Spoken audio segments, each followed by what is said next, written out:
Welcome, everybody, to Boston 9/11 Truth. Today is November 25th, a Tuesday. We normally have these on Thursdays, but since Thursday is Thanksgiving, we're doing it a bit early. Hmm. So today we have special guests. As always, we always have special guests, but this one is returning to us. He was last with us August 14th, Bob Runyon. But before I begin his formal introduction, I just want to state a quick disclaimer. Let me put my video on. There we go. Um, Red nose. I have an allergy attack going Thou on. shalt not sweat the load. So the views, thoughts, and opinions expressed are the speaker's own and do not necessarily represent the views, thoughts, and opinions of Boston 9/11 Truth. The material and information presented here is for general information and educational purposes only. The Boston 9/11 Truth name and all its forms and abbreviations are the property of its owners, and its use does not imply endorsement of opposition to any specific organization, product, or ideas. The Boston 9/11 Truth aims to inspire and promote action by truth advocates who support them and their efforts. I just need to pause to admit someone else. Okay, here we go. So to this, we're adding to our beginning a reminder to everyone who participates on our Zoom calls to please continue their activism for 9/11 Truth, not just on this call, and support Boston 9/11 Truth by visiting our website and hopefully clicking on that donation button because we need to, print more materials, to do some more activism outside of these Zoom calls, boots on the ground activism, which all of you who are familiar with us know that we do. With our banner hangings and handing out literature in Boston, etc. Please, if you can contribute a little bit to our efforts and expenses on keeping our website up to date, which we're still struggling with, that would be great. So without further ado, Bob Runyon. His topic is psychological warfare and how the deep state into the rabbit hole are you willing to go? Runyon returns as a guest to Boston 9/11 Truth. His last appearance was August 14th. The billing at that time was Bob Runyon, retired from electronic products and building fixtures testing, will address Boston 9/11 Truth on the topic of airliners on 9/11. No airliner ever flown could have crashed in the manner alleged by the official story on 9/11 2001. Planes can and have been damaged by hard landings, that is hitting the runway at over 15 feet per second descent rate. Therefore, slamming a plane into a wall at 800 feet per second will cause damage, and that damage should manifest instantly upon impact with the wall.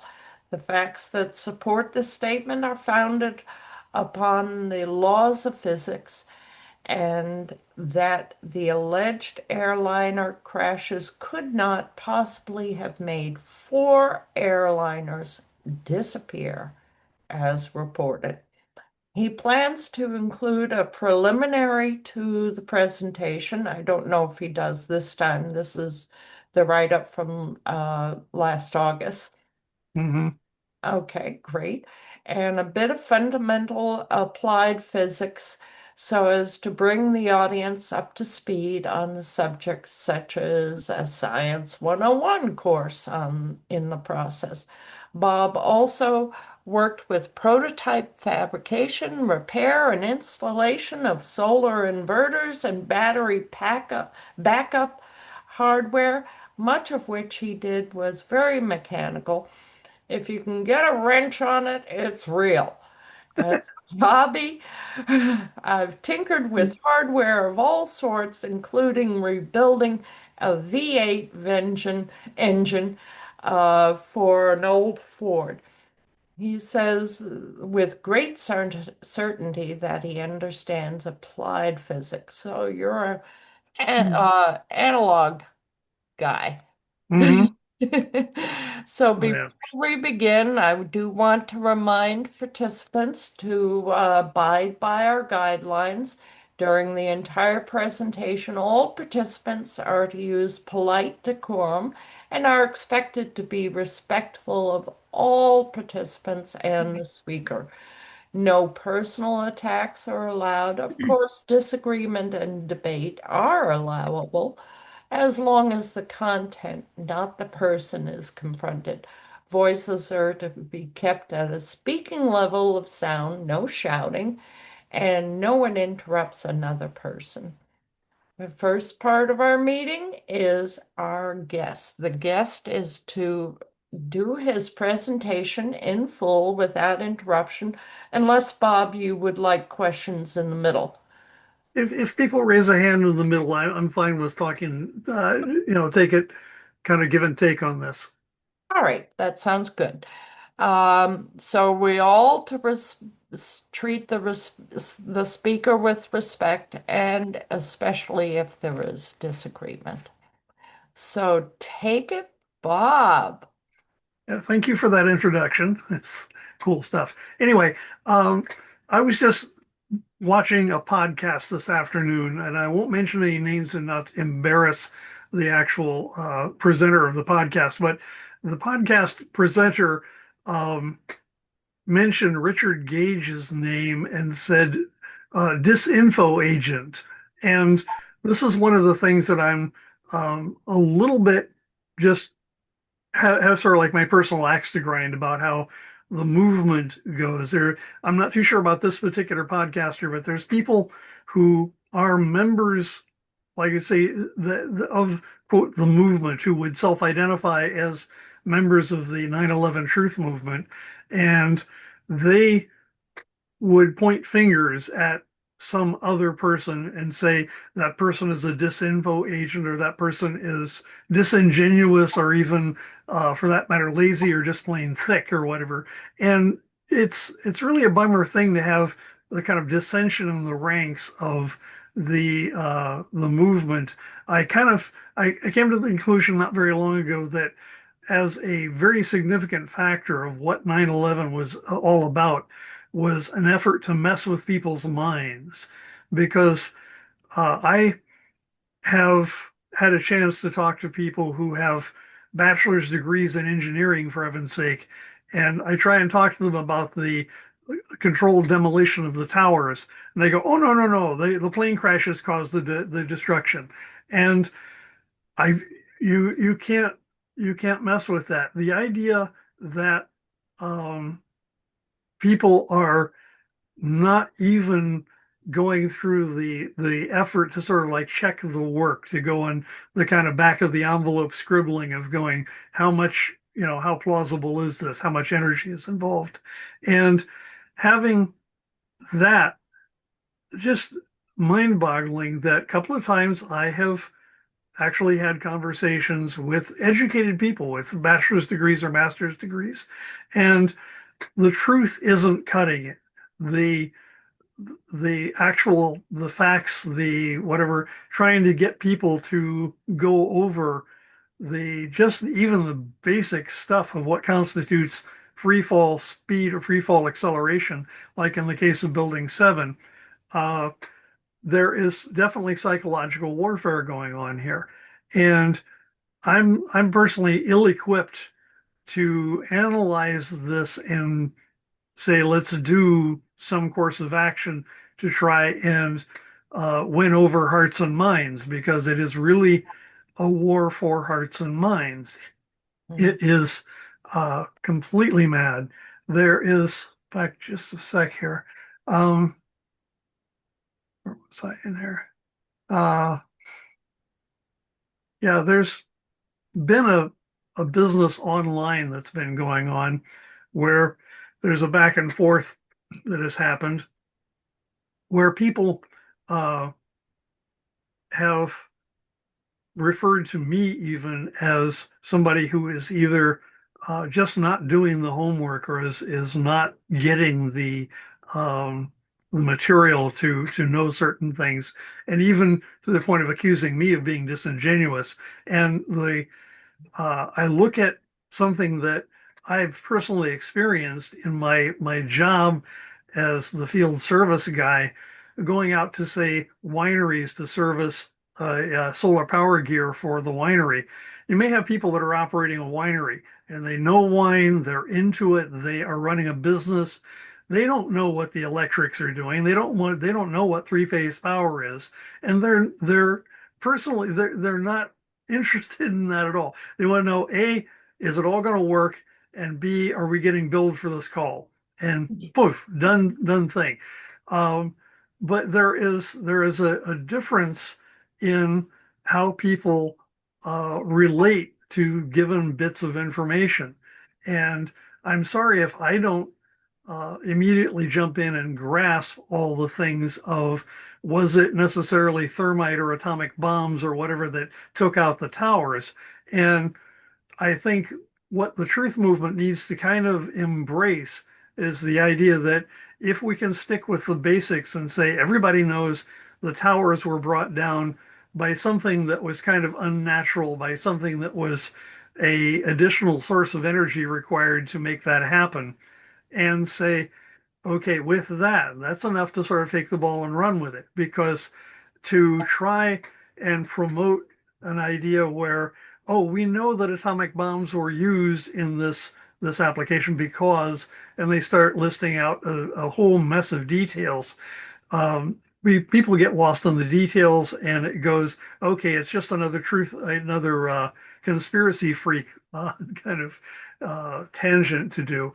And I'm really saddened by the fact that in at least in the online community, there is a lot of kind of back and forth of calling.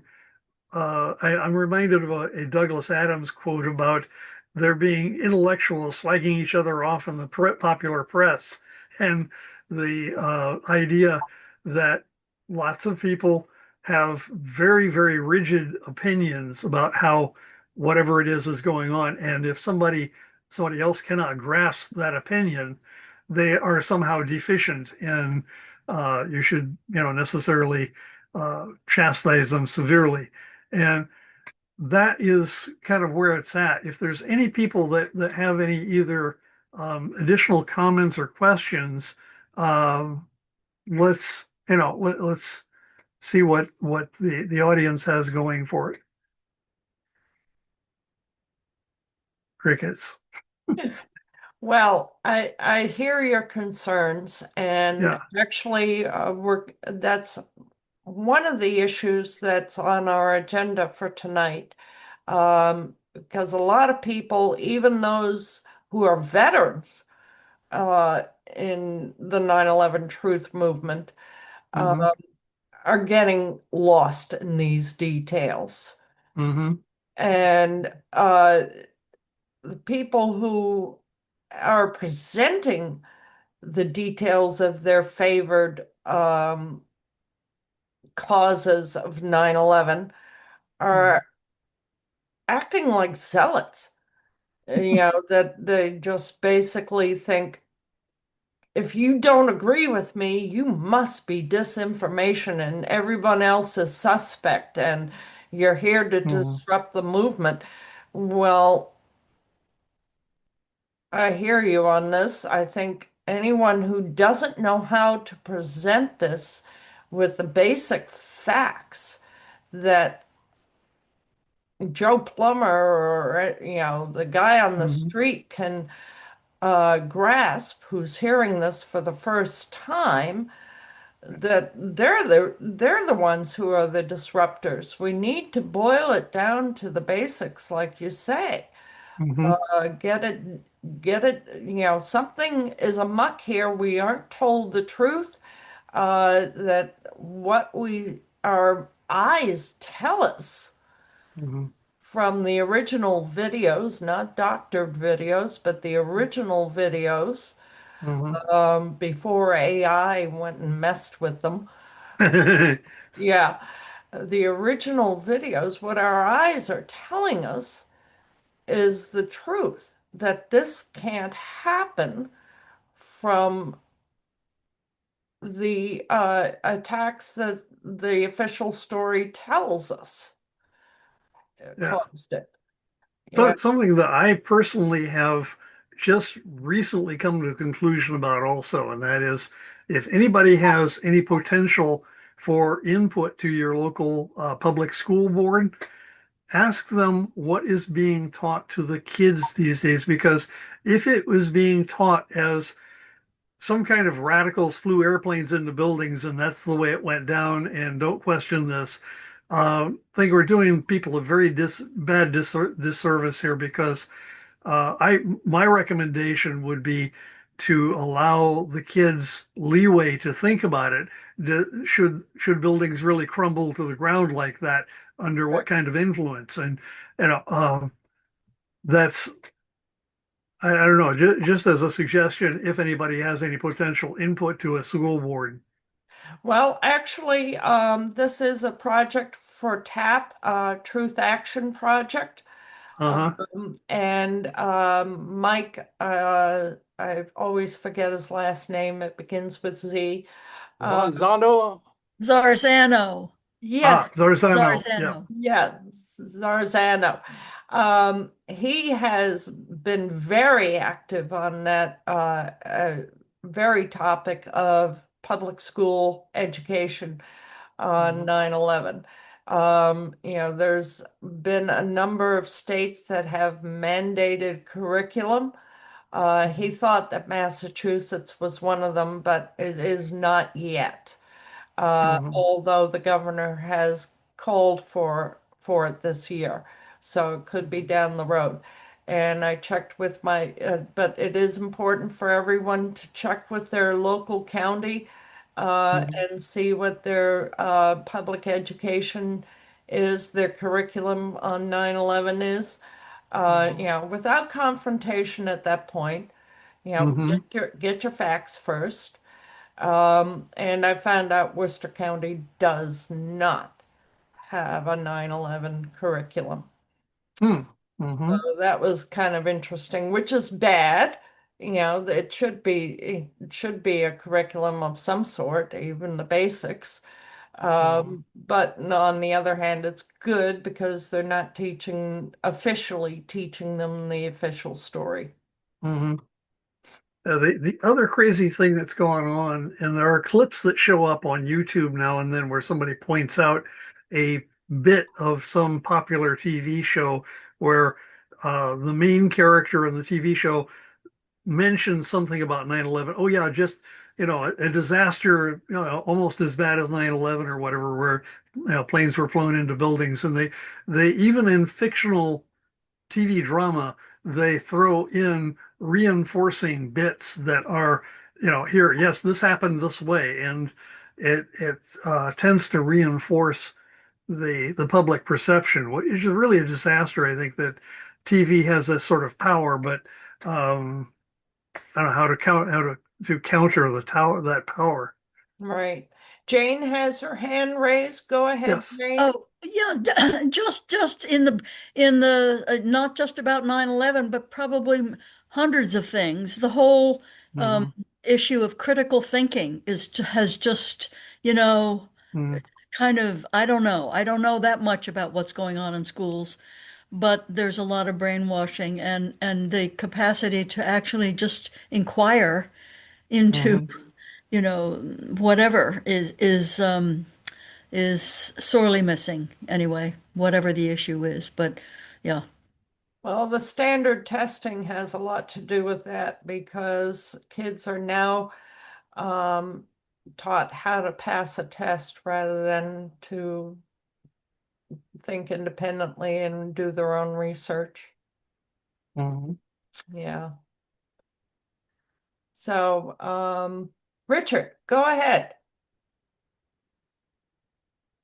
You have your Um, hand raised, Richard.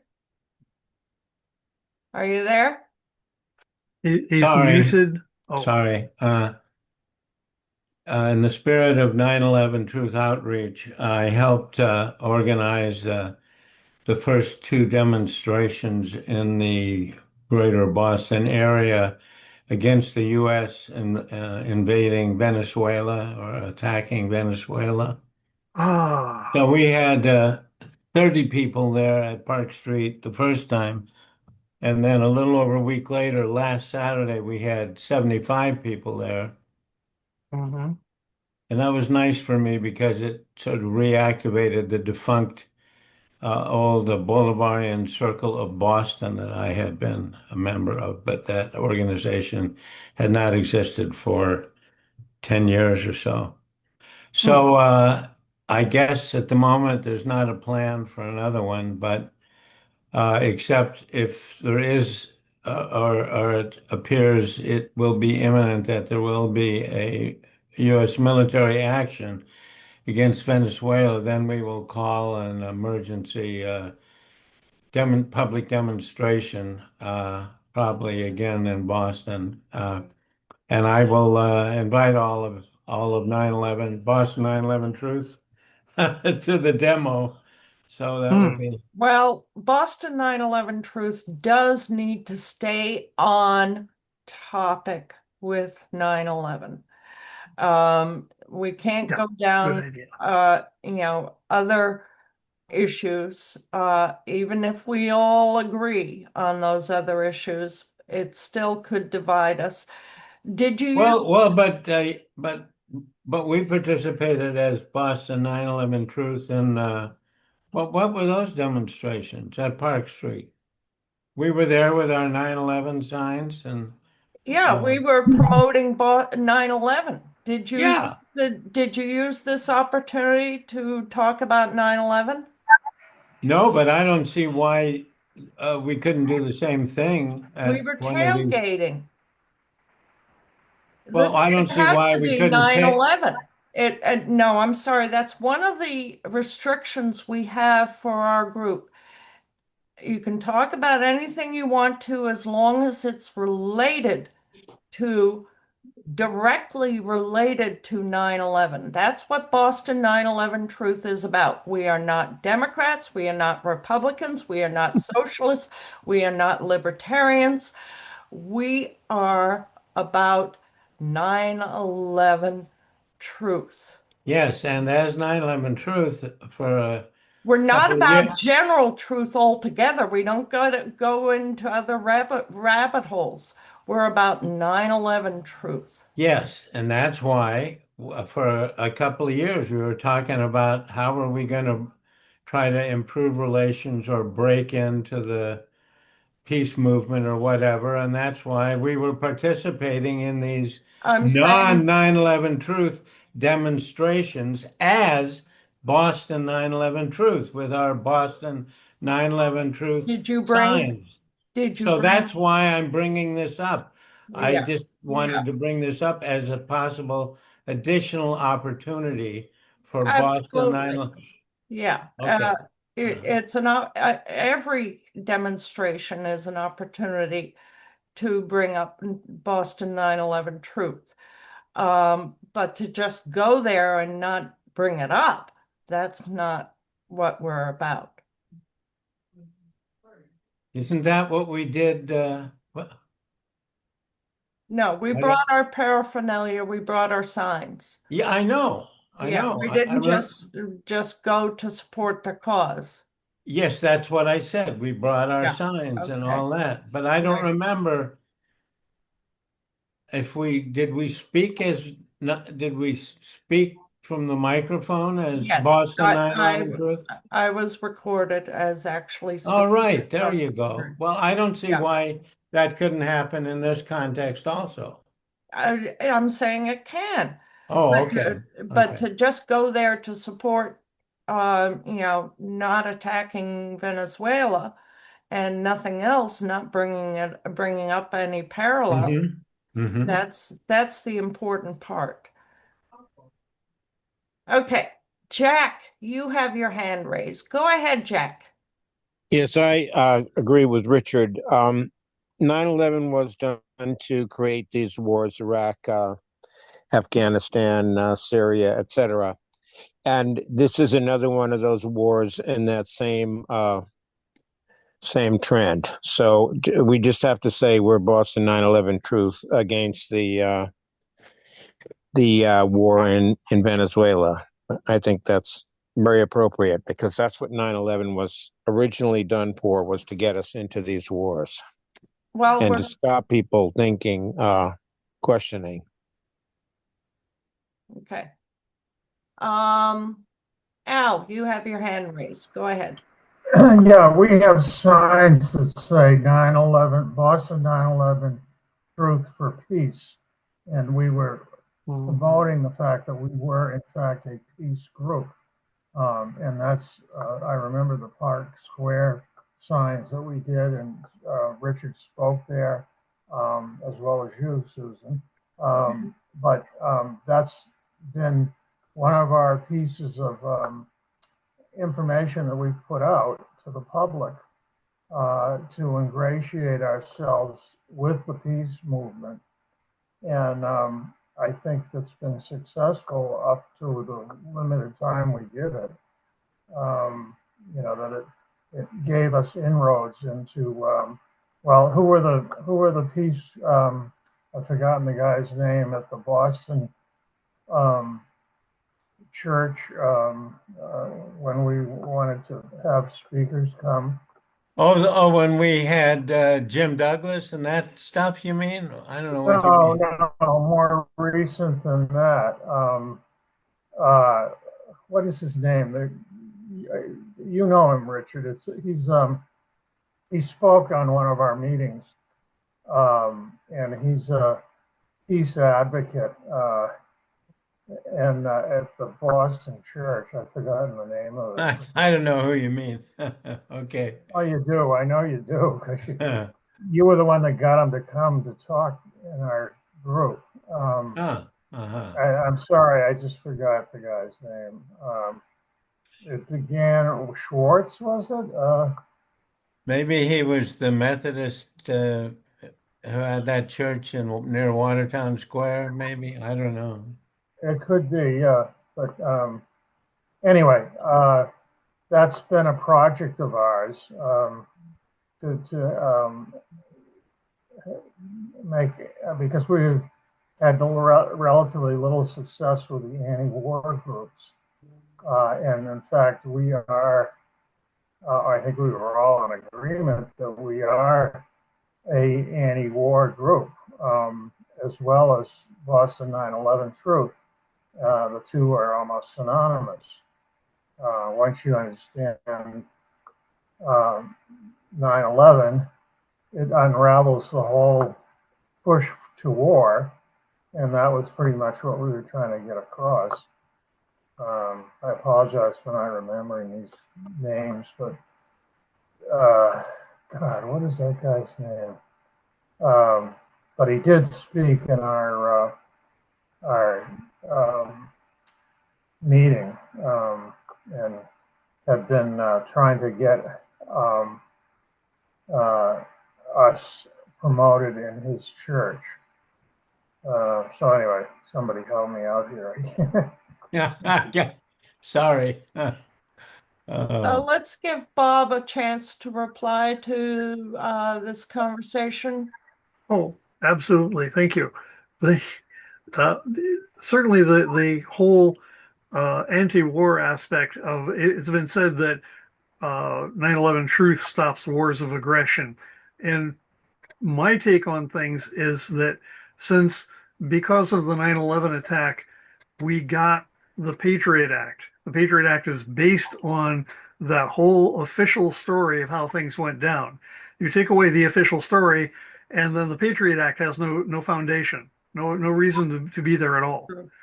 And so this could be, I mean, coming out and necessarily getting the court of public opinion to actually look at this case, this could be extremely heavy stuff because it knocks the foundation out from under the whole Patriot Act business, which is this could be some extremely heavy changes for everybody, and I think it's part of it is really scary, where people that might ordinarily jump in and go, let's make some changes, but they understand that the changes are going to be really heavy, and they're scared, and I Mhm. don't know how do we get over that fear of making changes.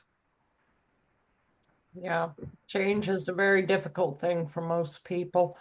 And it has occurred to me that the insiders, I mean, Congress must know.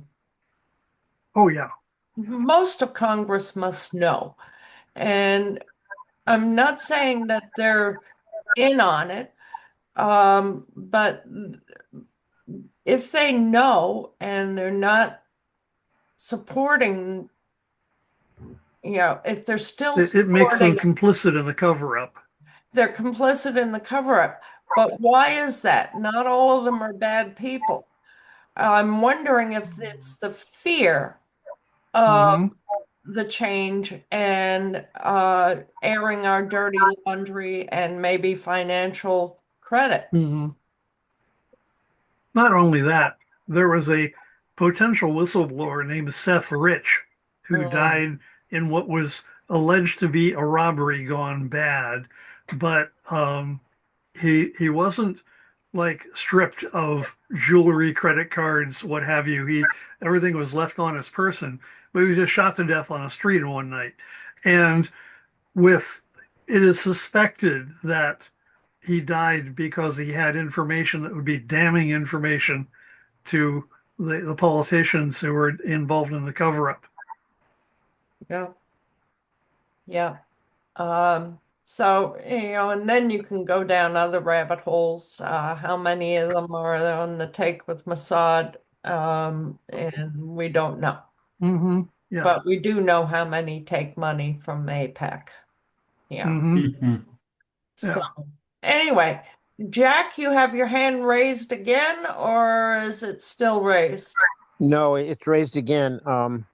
Some of these Congress people, even my Congress people and senators, are completely unaware. They absolutely have no idea of the truth of 9/11, and they talk about it like it was the worst crisis that ever happened, and use that as an excuse for sending more and more and more billions to Israel, for example. Mm. But that they really don't know. They don't know what's going on. They say they don't know.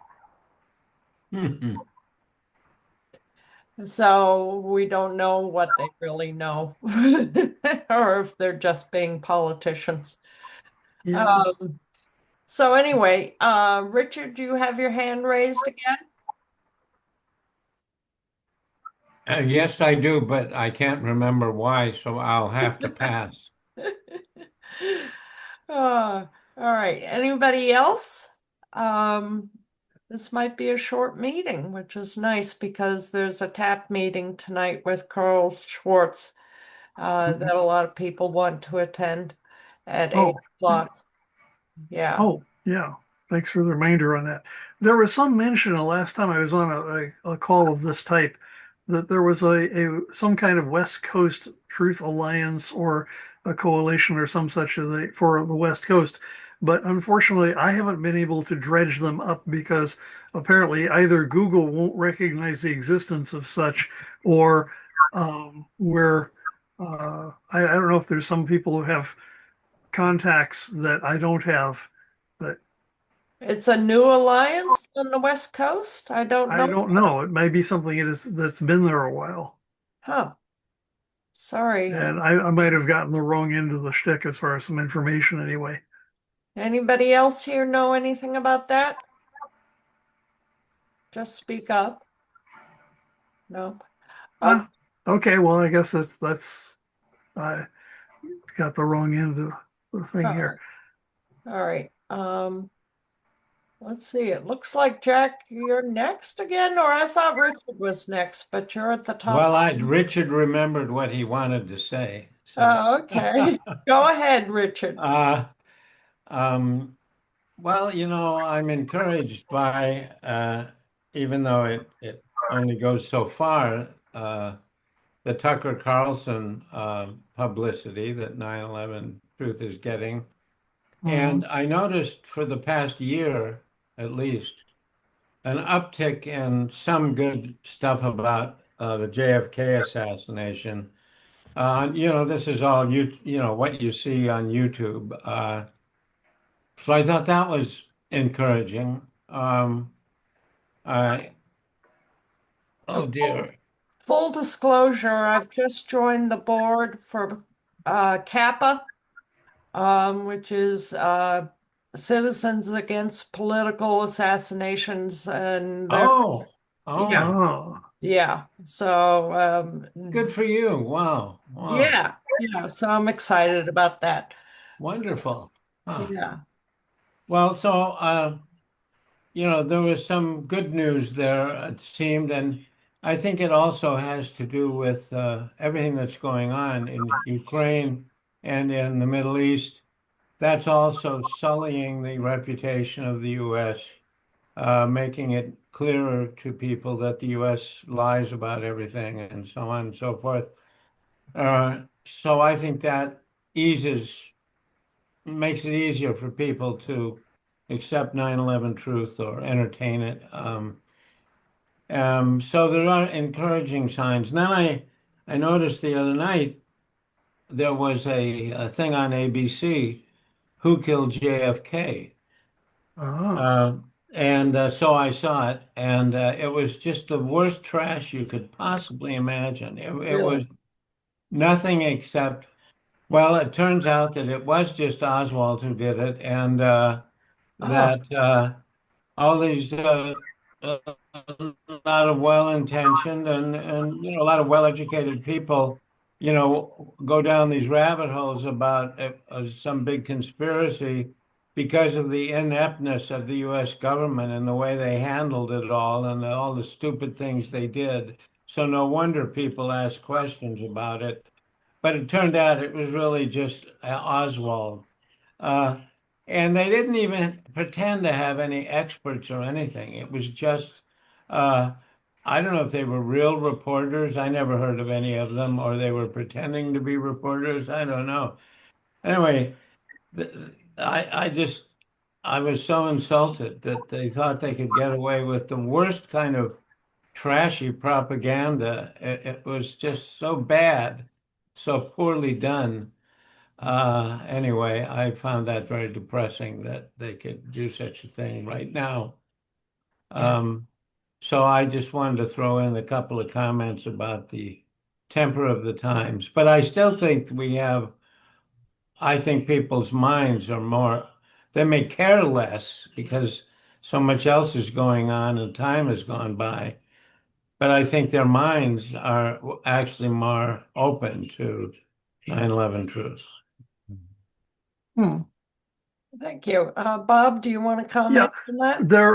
I'm reminded of a popular mechanics hit piece that was done to say, let's debunk 9/11.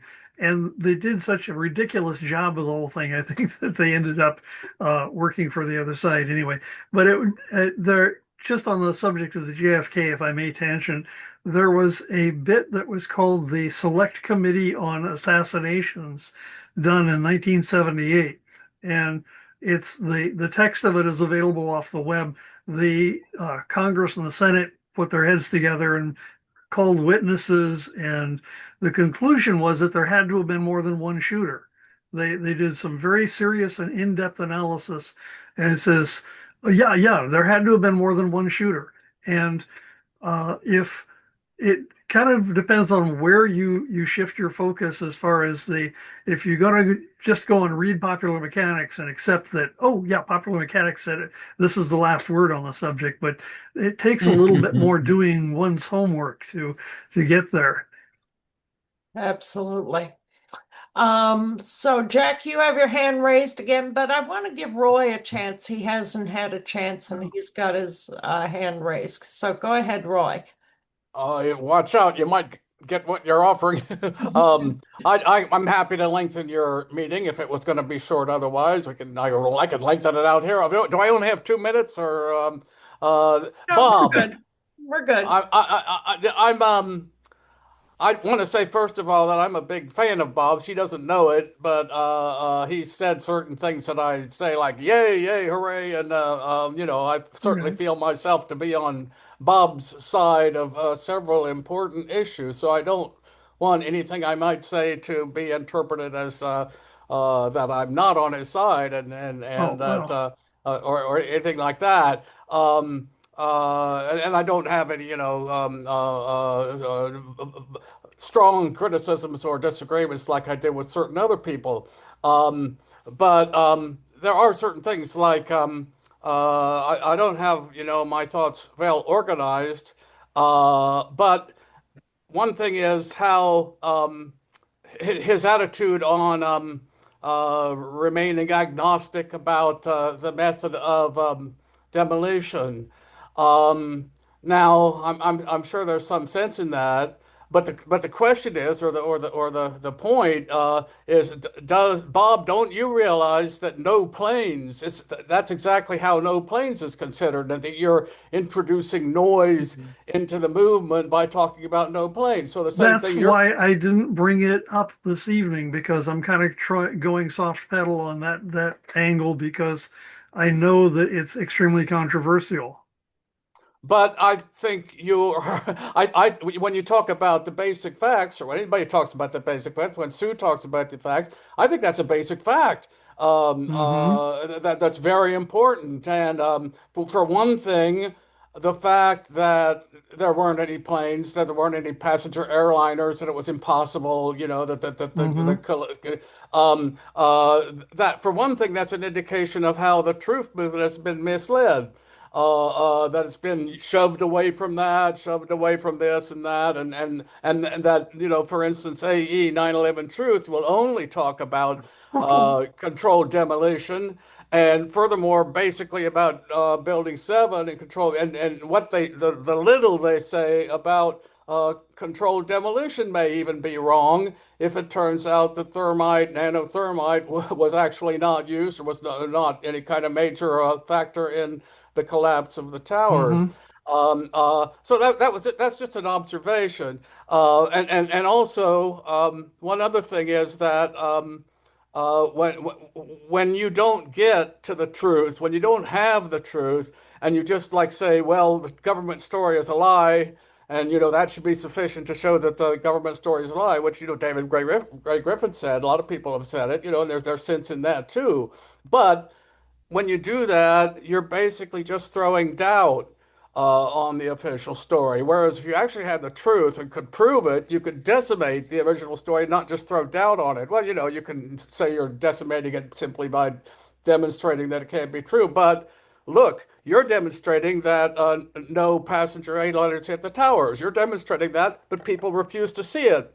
You know, I'm kind of 9/11 out today because I was really looking forward to this, and then I looked at Sue's announcement and I saw that you weren't going to be talking about no planes tonight. And that's what I wanted to talk about, not no planes, Yeah. because that's just something I've concluded decades ago. Hmm. I'm not so interested in no planes. I'm interested in how they manufactured the illusion.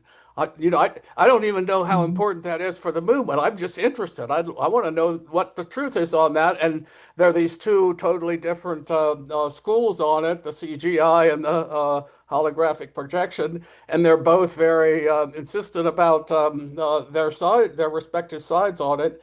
And I can see something in both sides, and I don't know which one actually. And actually, I've actually been sort of drawn to the idea that just as there may have been more than one means of demolition at the World Trade Center, maybe there was, some combination of video fakery and holographic projection. I don't know. I'm still trying to find out. But that was the point. Was that I think it is important to have the truth before you start talking about the truth, and I think that no planes is basic, as basic as anything else, and so there was. There was another thing. You came out like the first thing you were saying tonight was you didn't want to call anybody a disinfo agent. And I hear a lot of this, and I don't think I've ever called anybody a disinfo agent. But at the same time, I'm very suspicious, and I think that some people are. I don't know who. It's kind of impossible to tell. But the the question was, didn't you insinuate that a certain person was a disinfo agent in a certain interview? No, you No, don't.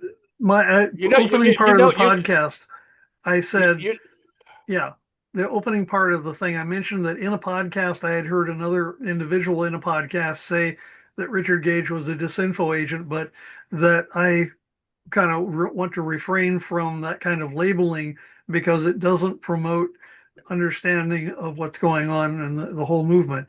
Additionally, you say the no planes bit is pretty well nailed down in the laws of physics. The whole collapse of the towers is pretty well nailed down in laws of physics also, in that you can't do what is observed to have been done unless there's an additional source of energy involved. So given you just kind of like pick one, pick both, whatever, but it's I just chose to focus on the psychological warfare part of how I see things right tonight. Thank you. well, I was not. I wasn't talking about Richard Gage. It was somebody else you had been talking about in an interview Yeah. somewhere. Somebody who put out some brilliant pieces about something, and he was very logical and good stuff. But then on another front, he seemed to be endorsing another idea. You know what I'm talking about now? Not sure what I did leave my email address in the chat, and if you want to pick up on that, and we can bat this around a little bit later as far as not on this call. That's fine. Uh, Okay, I got your uh, Substack thing too. I'll okay, save cool. Yeah. save the chat. Very good. But I want to comment on how unimpressed I was by Gene Laratonda's comeback on your presentation on August 14th, Oh. talking about a commissioner or a deputy with the Office of Emergency Management. He called it something else, but I'm sure he was talking about the OEM, Mm-hmm. who was an associate of Richard Rotan's. And so he had said that he and Rotans had walked across the bridge, and they'd walked across bodies and plane debris. And this was a very highly respectable source of information, and I thought that was really funny to be calling somebody high up in the Office of Emergency Management as something you absolutely had to trust what they said. I thought that was kind of funny, but Mm-hmm. unconvincing in any event. Okay, that's pretty much what I wanted to say, and yeah, we'll be in touch. Thanks. Thank you.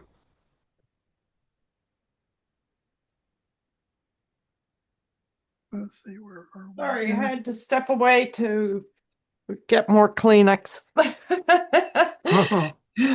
So, I'm gonna let Joseph go next because he hasn't had a chance yet. Joe Okay. Olson, are you there? Yes, I'm sorry, I had my mic turned off. Bob, is your correct email address the one that you have in there that says Z Yeah. Yeah. Zorba the Geek BATHE? at JPS. Yeah. But Uh, that's not an O, that's It's a zero zero. after the Z. Yep. It's a 0, not an Okay. O after the Yep. Z. I'll try. Okay. Yeah. Okay. Yeah. I'll send you an email. Good. I knew the towers were controlled at 11 o'clock on Central Time on the Mhm. Tuesday morning that it happened, when the Uh-huh. South Tower 22 degrees straightened back up in 14 seconds. Okay. So, and I'm a trained structural engineer. I had 4 semesters of college chemistry, a full Oh. year of college high school chemistry, 2 semesters of college physics, and over a dozen courses in structural engineering. I met Richard Gage in May of 2009 at his 4-hour DVD premiere with Alex Jones in Austin. Talked to him in person, spent an extra hour reviewing all the material that they had that was in addition to what they presented. I met him twice in a DVD premiere that were 90-minute long DVDs. Went to dinner with him afterwards. Met him in Austin for 3 hours. Your Interviewed audio with James is Fetzer. really, really poor. Sorry. Yeah, you're breaking up, Joseph. Okay. Let me see if I move to a different position. Sometimes it's just. Can you hear better now? A Yeah. little. Yeah. Yeah. Okay. Yeah, I apologize. Okay. I'm structural engineer. I've registered in the state of Texas since 1983. I've worked in hundreds of multi-story buildings. I've worked with hundreds of architects. I've had plenty of exposure with Richard Gage. Interviewed him on TNT Radio where I was a co-host there for 90 minutes on 911. He knows nothing about chemistry, nothing about physics, nothing about structural engineering, and yet he holds himself out as an expert in all those. He hasn't done any work in architecture since 2008, and he claims to be an architect just because he keeps his AIA registration without doing any work in architecture. So he's somebody that I would claim is a disinformation agent. There's no way that thermite brought down those buildings, and I didn't make a public statement about it, even though I knew at 11 o'clock on 9/11, 11 o'clock Central, when the South Tower leaned and then turned upright and fell down in 14 seconds, that it was controlled demolition. But I didn't want to make a statement until I properly reviewed material and had scientific proof for what I was saying. And I made those statements with James Fetzer March 16th of 2015 after reading 24 articles at Veterans Today on nuclear 911 and reading several different books on the nuclear demolition of the buildings. And that's when I Mm-hmm. started making public statements. And I would debate Richard Gage at any time, and he's incorrect. And I got a notice this morning from the folks at A&E. It says the title of the email was "What Richard Didn't Tell You." What Richard didn't tell you, because he was offered the chance to go back to A&E, and he set some conditions that were absolutely draconian. And they said, "I'm sorry, we don't need a dictator for truth." And they rejected him taking over and having his wife be the COO. So basically, he was going to take over complete leadership of the architects and engineer for 911 Truth when he'd been removed because of different problems that he had. And I'm sorry, I can respect some of the stuff that Richard's done, but to extrapolate that he has understanding of demolition or construction or engineering or physics or chemistry when he has none, and when he's been presented with that material repeatedly for 15 years in person and he still refuses to acknowledge it, then I'm sorry, I don't have a whole lot of respect for him. And if he continues to do what he continues to assert himself as the expert with no background and no ability to debate anybody, I'm sorry. At that point, you become a disinformation agent. Hmm. Thank you for the input. There are certainly things about Richard's involvement in the movement that I learn each and every time I hear something mentioned because um, I I've been pretty slow to learn about these sorts of things. I'm sorry.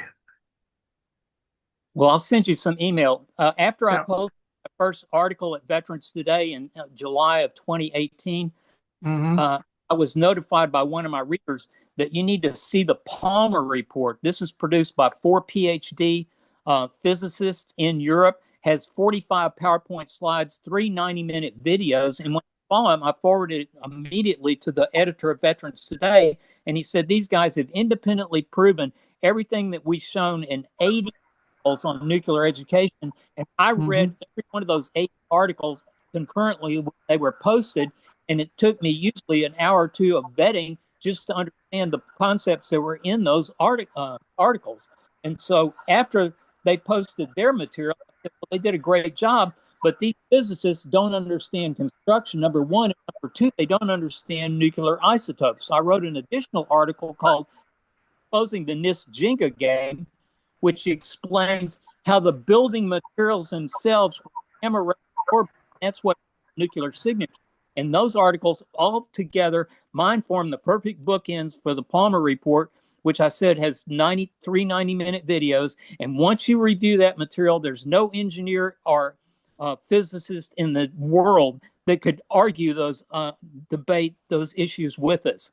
And that's why I continue to stay involved in this particular discussion, because I know what the truth is, and the truth is really complicated, and the truth implicates our greatest ally, who's the one that stole the nuclear material, which I mentioned previously in the comment section, was mentioned by Wally Reset in his theft of the nuclear materials, and also in the book that was just reviewed by Clayton Morris by Kevin McCarthy called JFK, RFK, Secret Battle Against Zionism.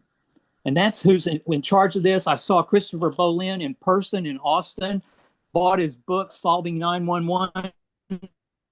He was there for an hour, made an hour-long presentation. Jim Mars was there and made an hour-and-a-half-long presentation. I made a 20-minute presentation on the nuclear. And so bottom line is we've been lied to about absolutely everything, and every war has been conducted with false flags. World War I, Lusitania and the Zimmerman telegraph were complete frauds. World War II, FDR knew 6 months we'd broken the codes, knew 6 months in advance that the Japanese were going to attack Pearl Harbor. They knew exactly when, and they positioned our aircraft carriers on the opposite side of the Hawaiian Islands, east of the Hawaiian Islands, when they knew the Japs were going to attack from the northwest. So bottom line is Gulf of Tonkin, the USS Liberty, they tried to get us involved in the war with Egypt by hopefully sinking our CIA, and that was done by LBJ. So bottom line is, and the same thing with the 911 and the Afghanistan and Iraq and all the other wars that we got the CIA involved in, the Arab Spring, overthrowing the governments in Libya, Tunisia, Yemen, Egypt, and then they took the materials from Libya and overthrew the government in Syria.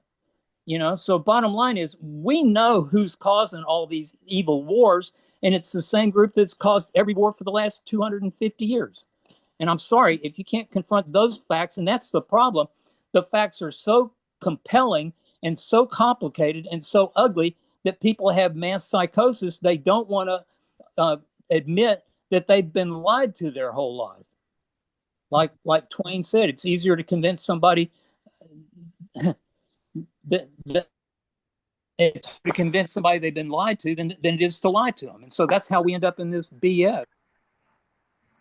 Joe, we have a limit on the time that each Yes. guest gets to talk. Thanks. So if you could wrap it up. Okay. Let's give Bob a chance to respond, and I do want to respond as well. Oh, okay. Yeah, to wrap it up, I would like to see if anybody has a link to, like, put it in the chat or something, to this Palmer report. This is the first I've heard of it, and I'd be curious to see what's in there. All right. So my response to that is I don't want to get sucked into who's a disinfo and whether A&E is right or Richard Gage is right. Because that's a distraction.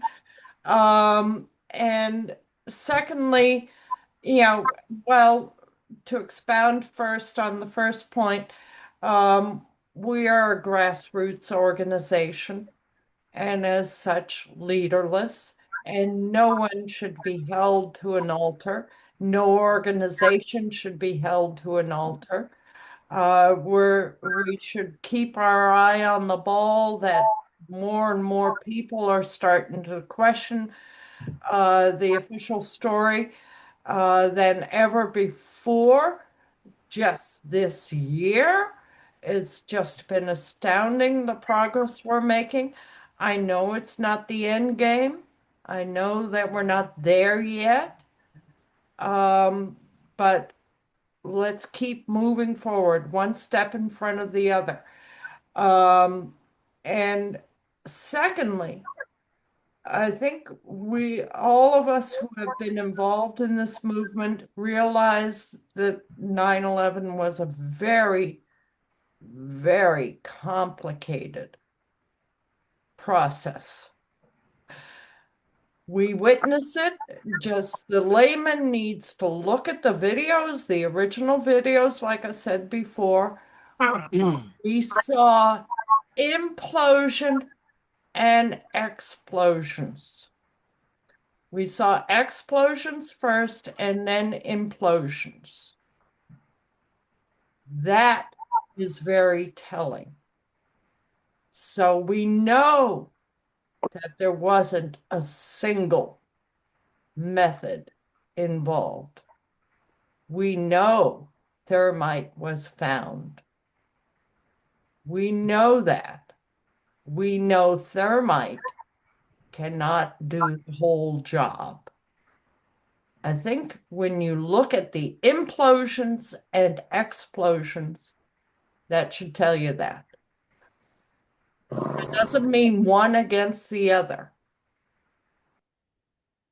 That means multiple processes were involved in my analysis. I'll go with that analysis.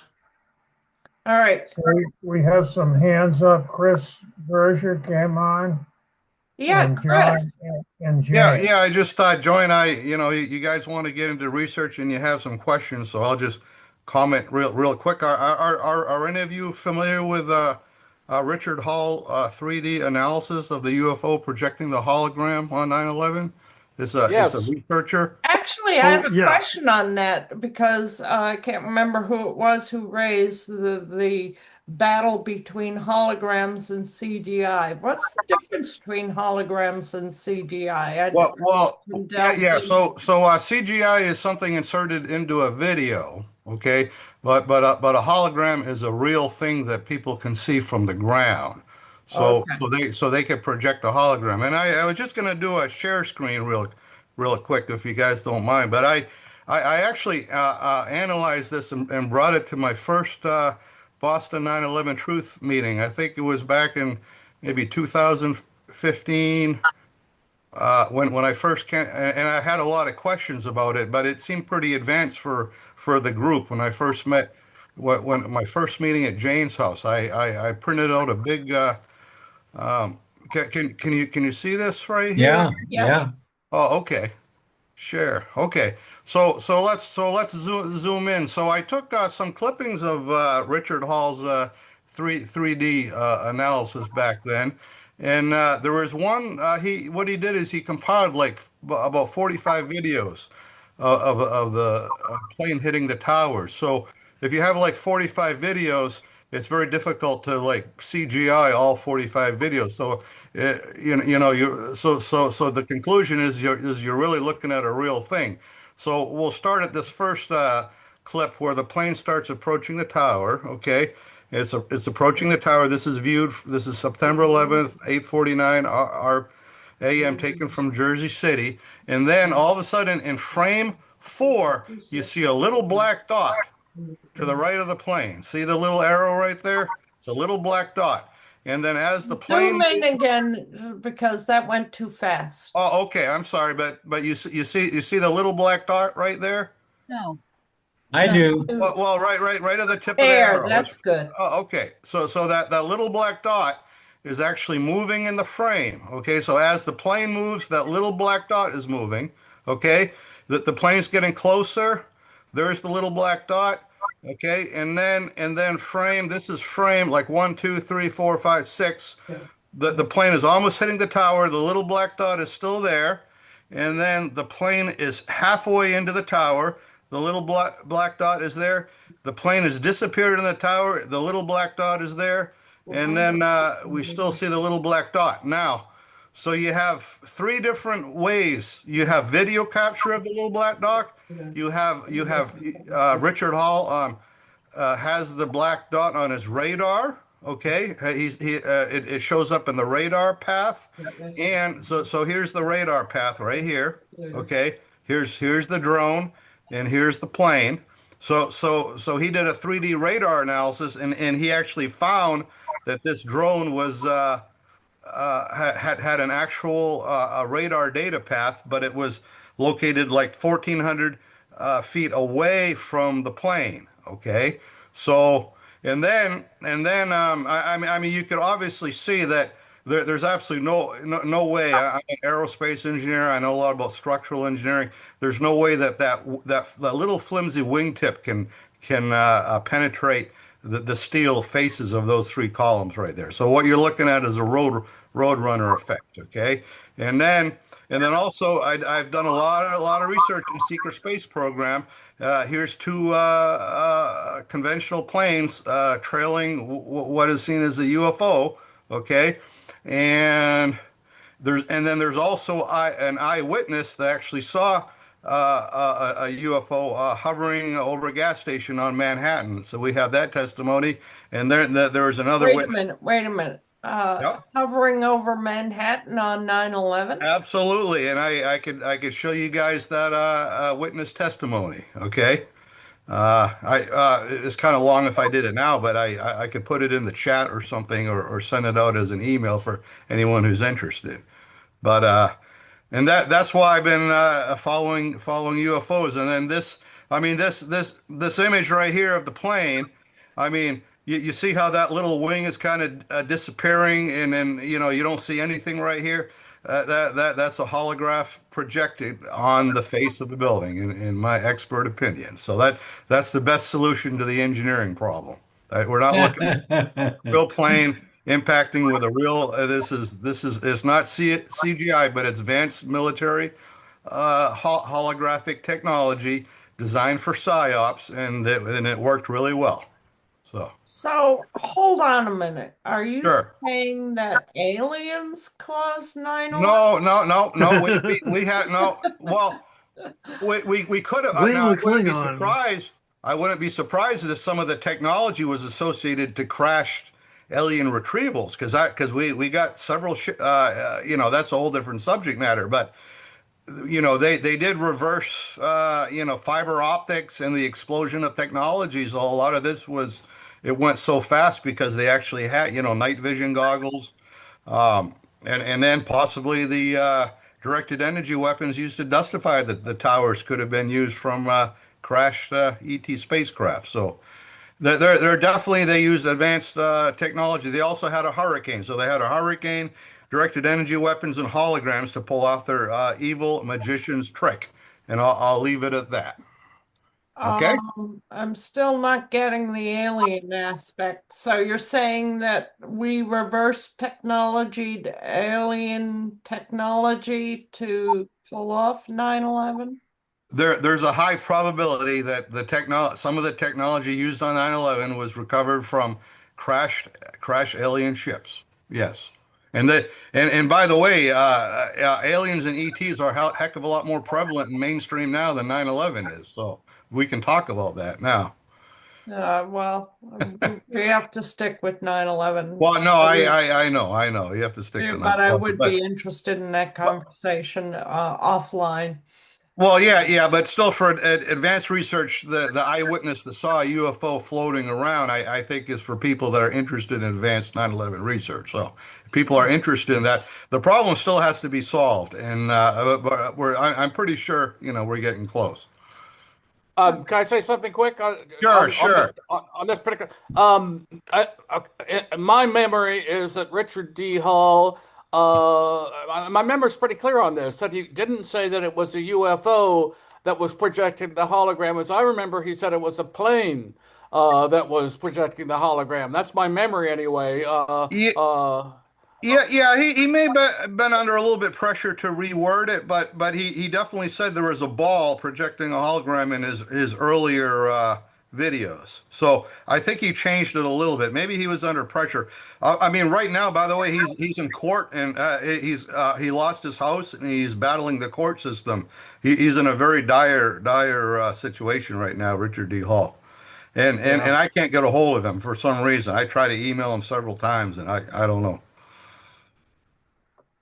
I've Well, tried to thank you, email him too. Chris. We might have a separate meeting on this at some point. Oh, good. But we Great. need to move. We need to move along. It's getting late. Sure. So Yeah, if the TAP meeting starts in a short time from right now, actually, right? Yeah, so let's wrap it up. I'm sorry if I didn't get to all the questions. we have the agenda, Sue, which Yes, we do. for those who want to stick around. Can I just bring up one quick thing? Please go ahead, Jane. You are an honored member of Boston 9/11 Truth. Just zooming out from the more details of what happened and that I'm not dismissing at all, but I just, because James Douglas's name was brought up earlier, his new book, Martyrs for the Unspeakable, I haven't read it, but he combines JFK, RFK, Martin Luther King, and Malcolm X. Malcolm X, thank you. And anyway, I don't know, but I can't imagine that it isn't a very substantial contribution to the whole spectrum, beginning, with 9/11, with JFK, who was trying to establish peace. Speaking of peace, that's one of our main issues here. I don't know. I just wanted to recommend that. It just came out, I think, and The I Martyrs for the Unspeakable. Martyrs for the Oh, Unspeakable. okay. Okay. So he probably goes into what is it that takes people the courage, that gives people the courage to buck the system, to go counter to the mainstream agenda. Anyway, I just wanted to, and Mhm. Krishnik, you probably are especially interested in that. We haven't Mhm. commented so much on Martin Luther King. Yes. Mhm. Okay. Well, thank you, everyone. This has been a very interesting discussion. Went down a lot of rabbit holes. How do you have any closing comments, Bob? Just thanks a whole lot for the opportunity to be here, and I guess whenever next time is, because you're going to be back on Thursdays after Thanksgiving, right? Correct. Our Right. next meeting is December 11th, where we have Mark Rossini, who, if you all remember the first episode of Tucker Carlson's 9/11 series, he was the FBI agent with a lot of expletives in his